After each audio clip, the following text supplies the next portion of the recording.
kesempatan kali ini kita akan mempelajari tentang video presentasi pembelajaran.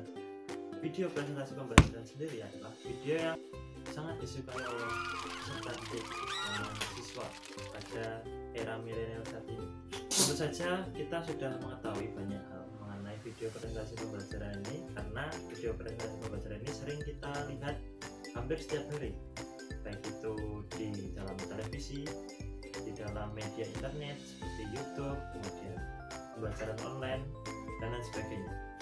Bahkan banyak lembaga online sudah menggunakan media berupa video presentasi pembelajaran ini sebagai media utama mereka, karena video presentasi pembelajaran ini dirasa efektif bagi pembelajaran online, kayak gitu. Karena video presentasi pembelajaran ini sangat mendukung adanya interaksi jarak jauh dengan peserta didik.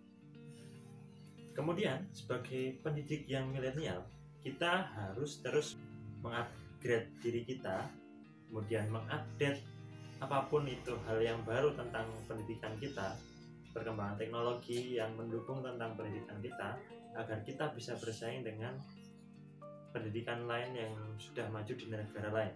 Kemudian video presentasi pembelajaran sangat bagus jika kita kembangkan dalam pembelajaran berbasis online atau sering kita sebut e-learning.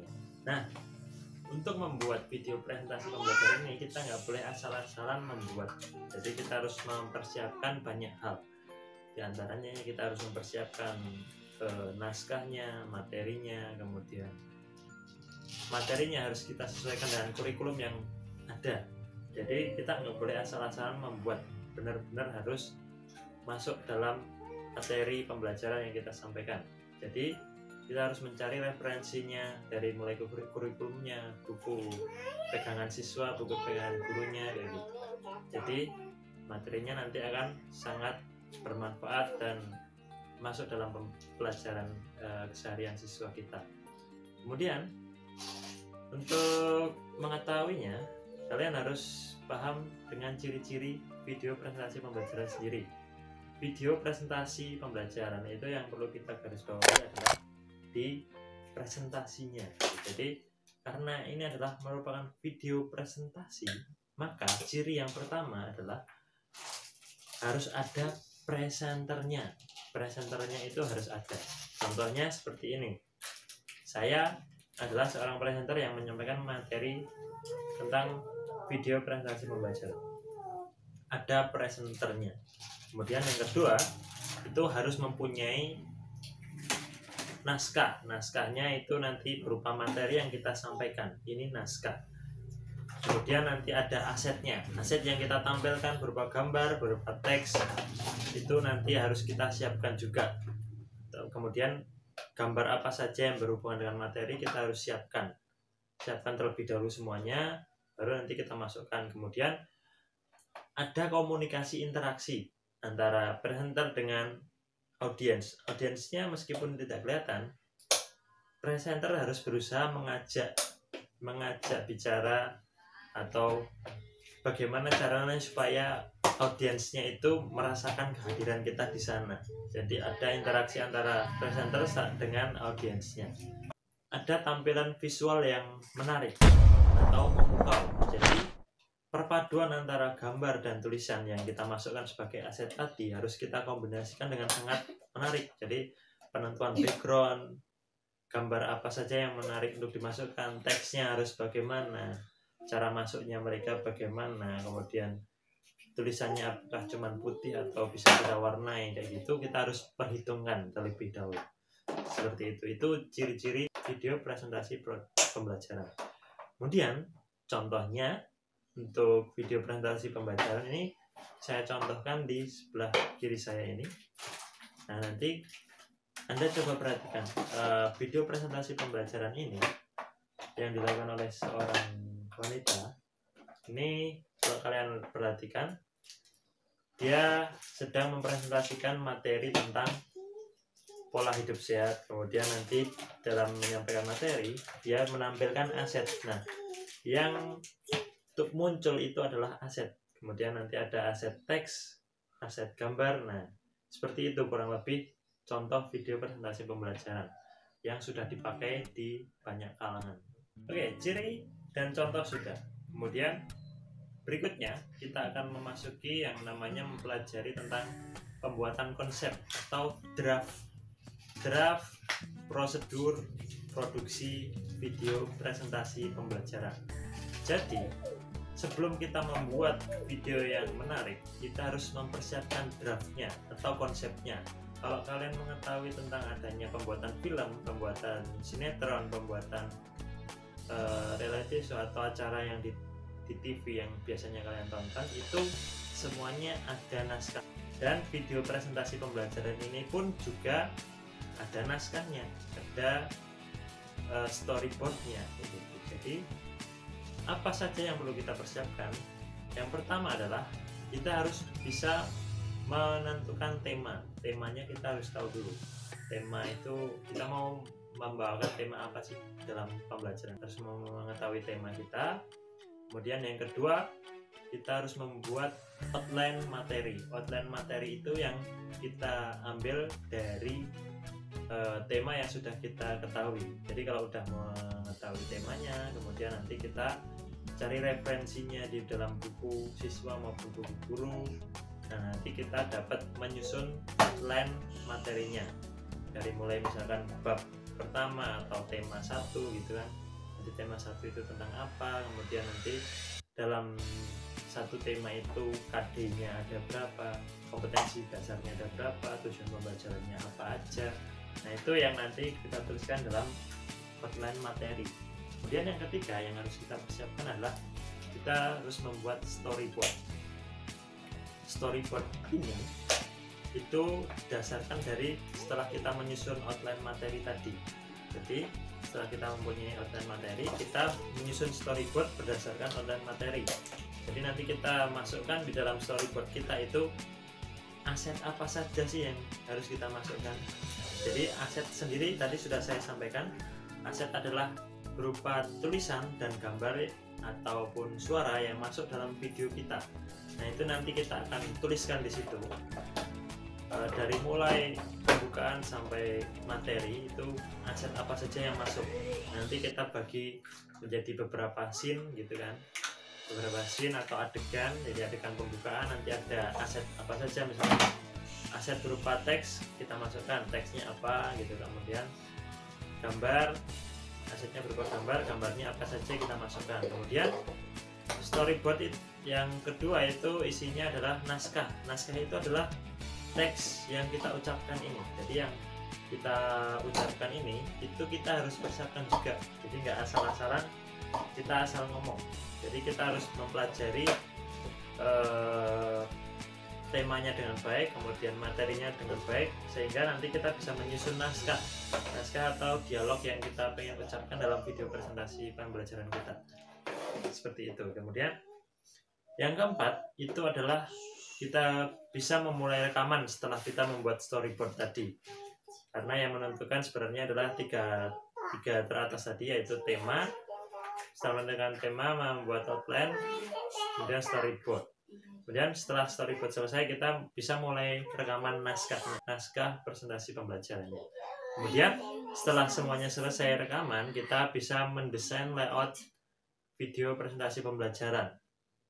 Nah, untuk mendesain layoutnya, kita menggunakan aplikasi editing video yang namanya KineMaster. Ada 5 hal tentang draft produksi video presentasi pembelajaran tadi yang harus kita persiapkan. Nah, nanti kita akan memasuki materi di mana kita belajar cara menulis draftnya tersebut. Oke, untuk penjelasan singkat dari saya itu, mari kita saksikan video tutorial mengenai pembuatan draft prosedur produksi video presentasi pembelajaran.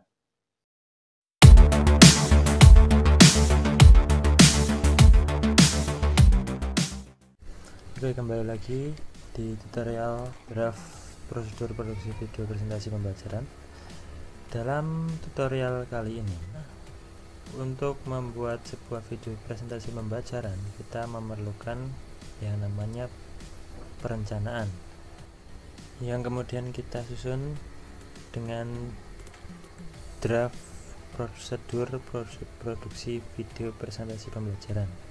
Maka ada banyak hal yang harus kita persiapkan juga. Di antaranya adalah kalian harus mempersiapkan yang namanya buku siswa dan buku guru sesuai dengan jurusan masing-masing.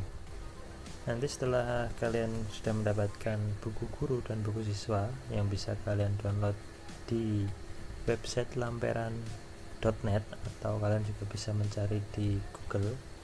Nah, ada beberapa hal yang perlu kalian ketahui. Di masing-masing jurusan atau masing-masing mata pelajaran itu ada sedikit perbedaan. Jadi nanti karena di tarbiyah ini ada beberapa jurusan, maka nanti materinya juga beda-beda. Jadi kalau PAI dan MPI nanti mengambil materi yang bertemakan agama Islam. Jadi kalau yang PAI nanti diarahkan untuk tema di pelajaran MTS dan MA yang mencakup fikih, akhlak, kemudian Quran hadis dan juga SKI. Nah, kalau MPI nanti membawakan materi dari pelajaran agama Islam di SMP dan SMA.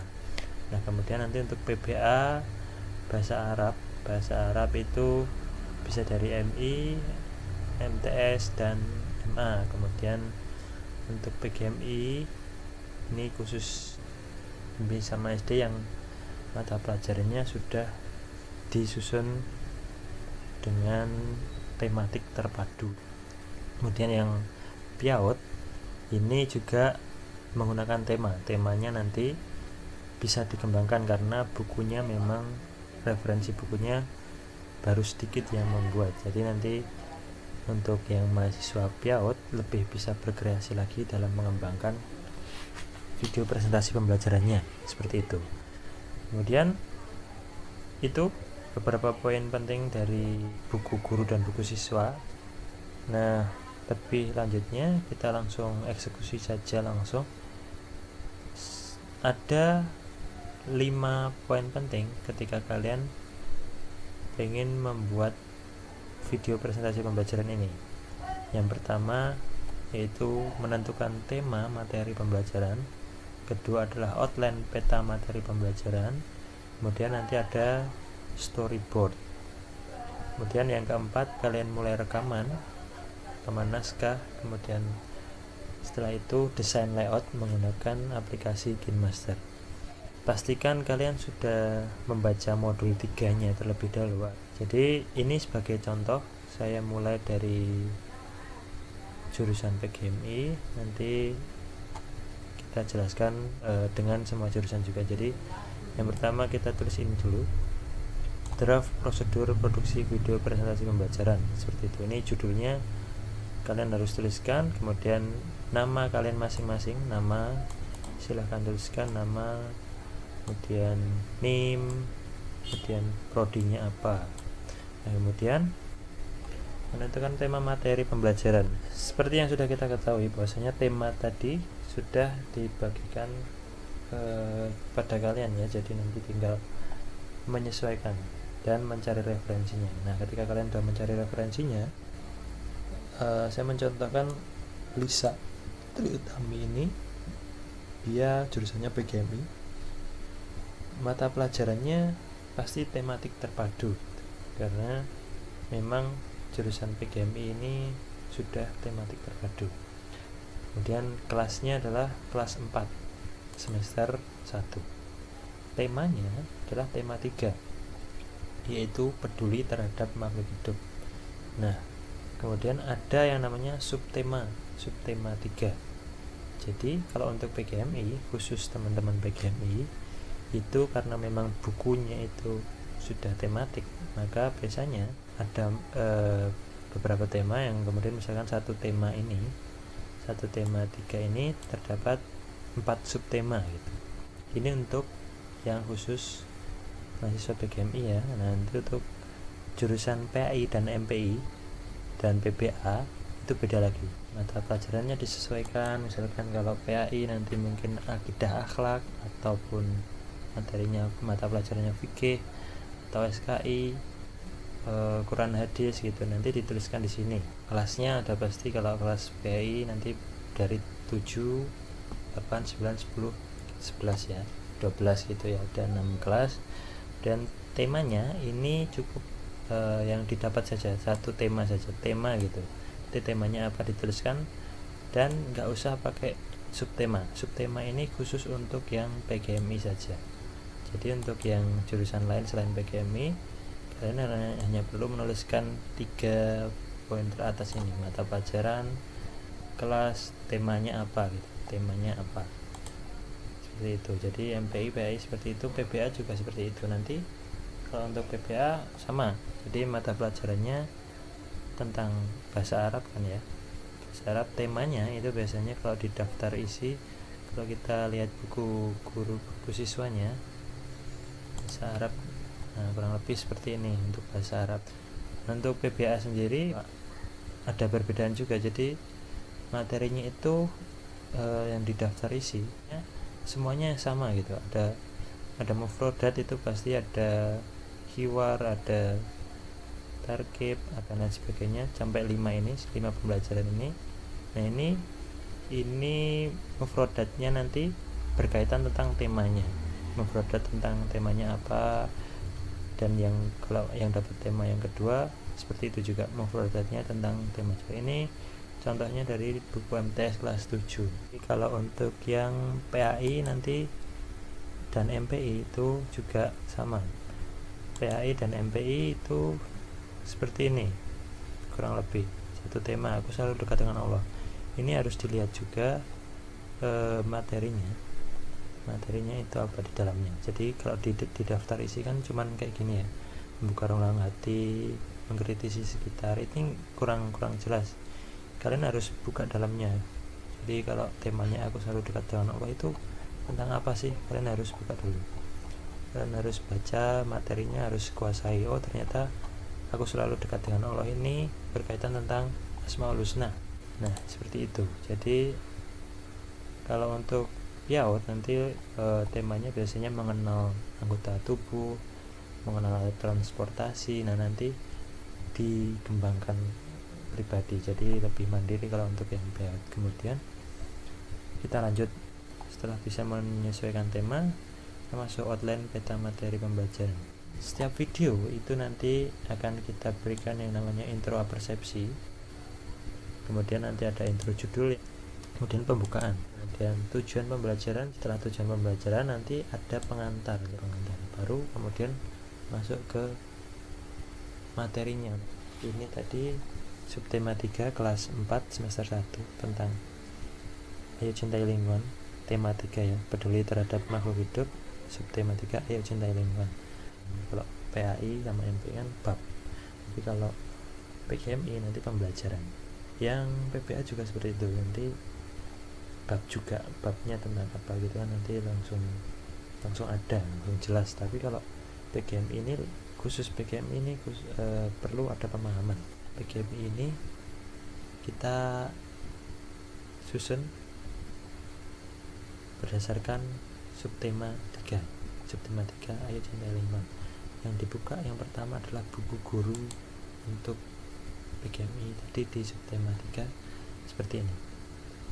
Ada yang namanya pemetaan kompetensi dasar di awal kalian membuka subtema 3.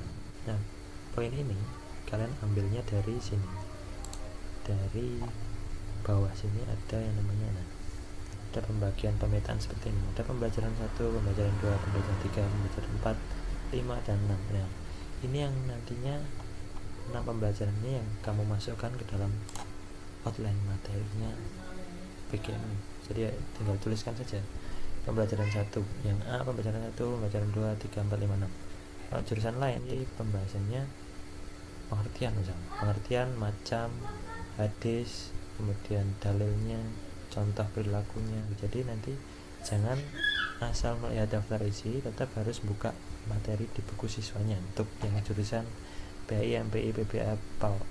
Nah, untuk yang PGMI kita kembali lagi, pembelajaran 1 itu nanti kita jabarkan menjadi 3 poin, karena kalau kita lihat buku guru di sini, ini di bawahnya kita ada yang namanya pemetaan pembelajaran 1. Ini dalam pemetaan kompetensi dasar pembelajaran 1 ada mata pelajaran bahasa Indonesia, IPS, dan IPA. Nah, dari ketiga mata pelajaran ini itu mempunyai KD masing-masing. Misalkan bahasa Indonesia, ini menggali informasi dari seorang tokoh melalui wawancara. Yang kedua, melaporkan hasil wawancara menggunakan kosakata baku. Nah, ini bisa menjadi 1 poin atau menjadi subbab pembelajaran 1 dengan cara kalian merangkai satu kalimat dari 2 kompetensi dasar ini. Dari 2 KD ini kita bisa susun menjadi 1 kalimat seperti ini: sikap dan keterampilan saat berwawancara. Kenapa dan sikap dan keterampilan saat berwawancara? Wawancaranya sudah kita dapat di buku guru. Nah, sikap dan keterampilannya ini kita lihatnya di buku siswanya. Coba kita lihat di buku siswanya itu seperti ini. Jadi harus dikombinasikan ya antara buku guru sama buku siswanya sehingga nanti sinkron gitu. Jadi kalau kalian lihat buku siswanya di subtema pembelajaran 1, subtema 3 pembelajaran 1, itu nanti ada pertama ayo menulis, kemudian ada perjalanan ke desa, ada ceritanya gitu. Nah, nanti dari cerita ini kan bahasa Indonesianya dapat, ada sikap yang harus kita sampaikan, sikap dan keterampilan ketika wawancara atau memberikan pertanyaan seperti itu. Ini contoh satunya seperti itu. Jadi nanti kalian bisa analisis sendiri untuk menentukan subbab pembelajaran 1. Intinya adalah yang teman-teman PGMI harus lihat buku guru dulu, kemudian membaca KD-nya. Setelah 2 KD dibaca, silahkan disimpulkan menjadi 1 poin penting. Misalkan dari bahasa Indonesia sudah, kemudian yang IPS menjadi subbab yang kedua. Jadinya nanti dia dapatnya cara peduli lingkungan, itu untuk jurusan PGMI seperti itu. Dan pembelajaran 2, 3, 4, 5, 6 sama seperti itu. Nah, nanti akan ada saatnya dimana teman-teman PGMI menemukan dalam 2 pembelajaran itu ada materi yang sama, kompetensi dasar yang sama. Nah, itu bagaimana cara menentukannya? Cara menentukannya tetap harus melihat buku siswanya. Jadi meskipun di buku gurunya ini KD-nya sama antara pembelajaran 1 dan pembelajaran 2 misalkan ya, ada bahasa Indonesia KD-nya sama persis. Nah, itu nanti di buku siswanya itu berbeda, cara penyampaian materinya berbeda. Maka jangan sampai bingung, nanti harus tetap lihat buku siswanya dulu untuk menentukan subbabnya ini kita mau belajar apa gitu. Yang di pembelajaran 2 misalkan kalau ada yang sama. Nah, kalau untuk yang jurusan PAI, PPA, MPI tadi kan sudah saya jelaskan ya. Jadi nanti babnya itu ada pengertian itu nanti dipecah jadi pengertian istilah, bahasa, dan lain sebagainya, itu sudah jelas ya. Berikutnya yang ketiga adalah membuat storyboard. Di dalam storyboard itu ada 2 poin penting, yaitu aset materi presentasi dan naskah presentasi. Oke, storyboard ini nanti disusun berdasarkan outline yang sudah kalian buat. Jadi untuk semua jurusan sama seperti ini semua, nanti bedanya di dalam materinya saja pas waktu masuk materi. Oke, yang pertama untuk storyboard yang pertama kita sesuaikan dengan outline ya. Jadi scene adegan pertama itu adalah adegan intro apersepsi atau scene apersepsi gitu ya. Scene apersepsi nanti semacam pembukaan awalan kalian tampil di layar. Itu kalian pancing seperti ini, ada kata-kata di dalam naskah yang harus kalian persiapkan. Nah, naskahnya adalah seperti ini, teman-teman. Kenapa sih kita perlu belajar mencintai lingkungan gitu? Jadi kalimatnya itu yang memancing siswa untuk pengen cari tahu lebih banyak, sehingga mereka berminat untuk menonton video kalian lebih jauh lagi. Nah, ini gunanya scene apersepsi ya. Kemudian aset materinya kok nggak ada, kosong. Aset materi itu adalah tulisan, gambar, audio maupun video yang kalian pengen tampilkan dalam video kalian. Kalau memang tidak ada, dalam satu scene tidak ada asetnya, ya udah dikosongi saja gitu. Tapi ini berlaku untuk yang di scene awal ya, scene apersepsi, judul, pembukaan, tujuan pembelajaran, pengantar ya. Tapi nanti kalau udah masuk pembelajaran, kalian harus mulai banyak menggunakan aset, jangan sampai benar-benar kosong. Jadi untuk intro apersepsi sendiri, aset materinya kosong karena awalan kita hanya bicara singkat saja, nggak perlu banyak-banyak. Jadi bedanya aset sama naskah itu adalah aset adalah yang pengen kita tunjukkan atau kita tampilkan, sedangkan naskahnya adalah apa yang pengen kita ucapkan, apa yang pengen kita ucapkan dalam presentasi kita. Nah, kemudian kita masuk intro judul. Intro judul ini kalau kita perhatikan, apersepsi sama judul ada perbedaan. Di intro judul asetnya banyak, sedangkan naskahnya kosong.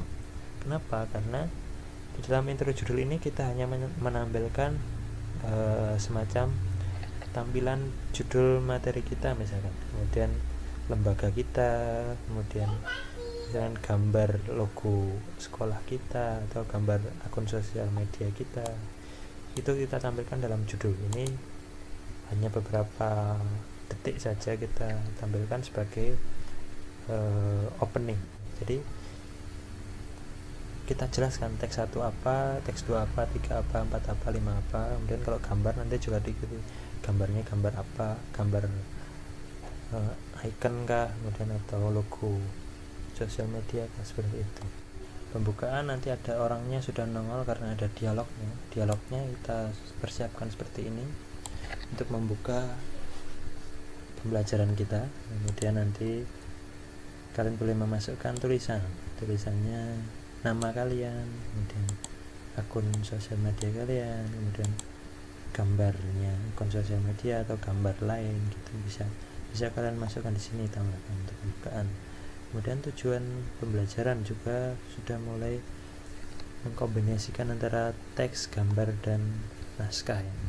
Naskahnya itu kalau bisa jangan tekstual, artinya kalau kalian sudah mendapatkan tujuan pembelajaran itu dari buku, maka kalian jangan membuat naskah yang kayak membaca buku gitu. Jadi harus dikembangkan dengan bahasa sendiri, jadi sehingga terkesan kalian itu benar-benar menguasai materi seperti itu. Jadi ketika kalian menyampaikan tujuan pembelajaran itu, nanti apa yang kamu ucapkan didukung dengan tulisan yang muncul seperti itu. Jadi penguatnya itu ada di asetnya, kemudian bisa didukung dengan gambarnya, gambar ilustrasinya, ilustrasi lingkungan bersih, ilustrasi wawancara. Ini contoh untuk pemasukan aset sama naskahnya. Masuk di pengantar materi nanti juga sama seperti itu. Naskah ini kita siapkan sebagai pengantar. Kalau kalian pernah baca buku pasti ada kata pengantarnya kan ya. Kalau kalian membuat makalah ada pengantarnya. Nah, pengantarnya itu yang akan mengantarkan materinya gitu. Sebelum kita masuk materi utamanya, kita pancing-pancing dulu di pengantar materi pembelajaran. Oke, mungkin untuk prosedur produksi draft video presentasi pembelajaran kita sampai itu dulu. Nah, nanti silahkan diperhatikan tugasnya. Untuk yang masih bingung silahkan ditanyakan di dalam kolom komentar, supaya nanti kita sama-sama bisa mengerti keadaan masing-masing. Misalkan kurang jelas tentang penjelasan saya mengenai storyboard, mungkin terlalu cepat, kalian bisa tanyakan di komentar ya. Nanti akan saya usahakan untuk menjawab semaksimal mungkin. kemudian modul 3 nya dipelajari lagi. Nah, untuk materinya, materi yang pembelajaran 1, 2, 3, 4, 5, 6 tadi, atau yang materi tentang pengertian dan lain sebagainya tadi, kita akan lanjutkan di pertemuan berikutnya. Nanti akan lebih menarik lagi untuk menyusun yang ini. Jadi tetap semangat belajar ya, jangan sampai menjadi mahasiswa yang gaptek. Artinya kalian harus menjadi pelopor kaum milenial, jangan sampai kalian ketinggalan zaman. Kita sebagai calon pendidik di zaman milenial ini harus selalu mengupdate dan mengupgrade diri kita agar kita nggak mati gaya. Yang lain udah pada tahu banyak, kita cuman tahu dikit. Jadi harus terus menyemangati diri sendiri untuk mengasah diri, memperbaiki diri, sehingga diri kita menjadi orang yang berguna bagi nusa dan bangsa gitu ya. Oke, mungkin sedikit itu saja. Kalau ada pertanyaan silahkan dituliskan dalam kolom komentar. Ada kurangnya dari saya mohon maaf. Assalamualaikum warahmatullahi wabarakatuh.